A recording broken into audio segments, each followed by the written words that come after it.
நம்முடைய தேவன் சர்வ வல்லமுள்ள தேவன். அவர் குறை உள்ளவர் அல்ல, இல்லையா? சர்வ வல்லமுள்ள தேவனாயிருக்கிறார்.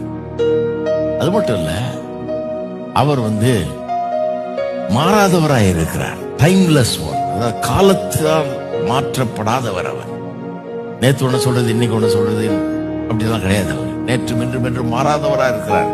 இப்ப அவருடைய வார்த்தை, வாக்கு தத்தங்கள், அவருடைய தன்மை, அவர் அன்பாய் இருக்கிறார், இரக்கம் உள்ளவராக இருக்கிறார், கிருபை உள்ளவராக இருக்கிறார். அவருடைய மகத்துவம் எதுவுமே மாறுறது கிடையாது. அவரை பற்றி எதுவுமே மாறுறது கிடையாது.